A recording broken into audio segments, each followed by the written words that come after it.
My name is Dorothy Lane, and at 80 years old, I learned a painful truth most elderly people are too ashamed to talk about. Sometimes the people who take care of you are only waiting for the moment you become weak enough to control. After my stroke, I hired a caregiver named Melissa. At first, she felt like an answer to my prayers.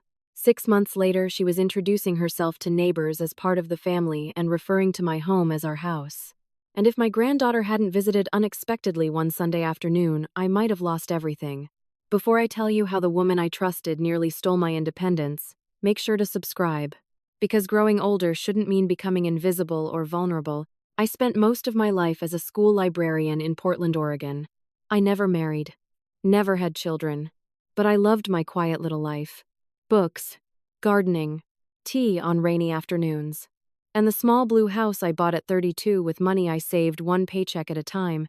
That house represented freedom, security, a life built carefully and honestly. Then came the stroke. It happened while I was watering roses. One moment I was standing. The next I was on the ground, unable to move my left arm. Recovery was difficult. Physical therapy, fatigue, fear. Worst of all was losing independence. Suddenly, everyone treated me differently. Fragile, helpless. My doctor eventually recommended hiring in-home assistance. That's when Melissa entered my life. She was 39, warm, patient, attentive, the kind of person who remembered how you liked your tea and noticed when you felt lonely. At first, she was wonderful. She helped with groceries, appointments, cooking, cleaning, and perhaps most importantly, she listened. Loneliness makes attention feel like love. I realize that now. Over time, Melissa became more involved in every part of my life. She answered phone calls, handled mail, organized bills, spoke to doctors. At first, it felt helpful. Then gradually, something shifted. Friends started complaining they couldn't reach me. Melissa often said things like, "Dorothy gets tired easily," or "She's resting right now," without asking me. One afternoon, I discovered Melissa had canceled lunch plans with my oldest friend, Ruth. When I confronted her, she smiled calmly. "I'm just protecting your energy." Protecting. That word became her shield for everything. Then came the financial involvement. Melissa insisted online banking was too stressful for me. She started accompanying me to meetings, reviewing statements, offering investment suggestions. One evening during dinner, she casually said, "You know, if you ever move into assisted living, this house could sell for a fortune." I nearly stopped chewing. "I'm not moving into assisted living." Melissa laughed softly. "Of course not now." But something about the way she said now unsettled me deeply. Soon afterward, Melissa began introducing herself strangely. At the pharmacy, she referred to herself as basically family. At church, she told people, "I help manage Dorothy's affairs." Manage, not help. Manage. Then my granddaughter Emma visited unexpectedly from Seattle. Emma immediately sensed something was wrong.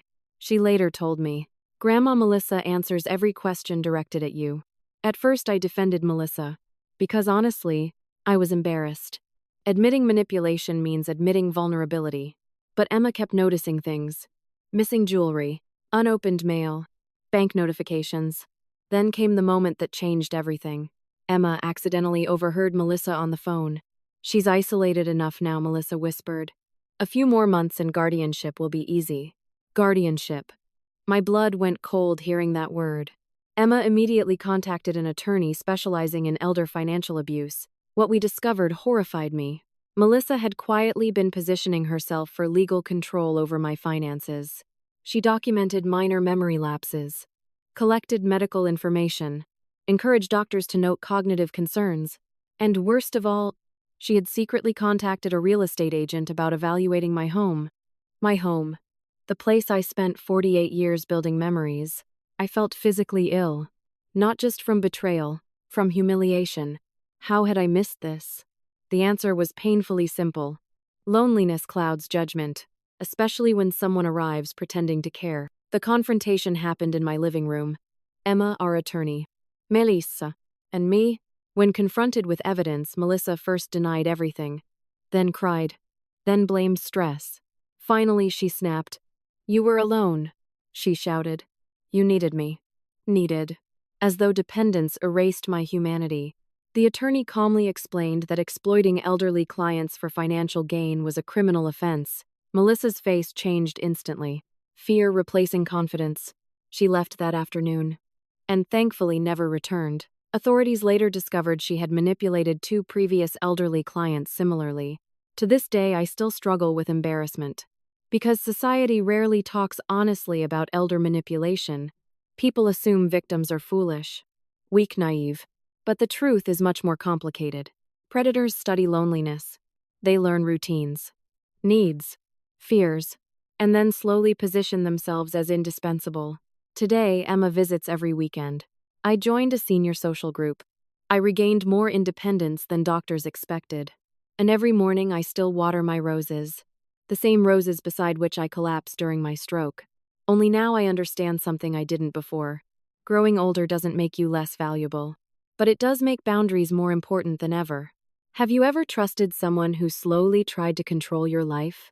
Tell me in the comments below. And if this story touched you, please like and subscribe. Because nobody deserves to lose their dignity simply because they grew older.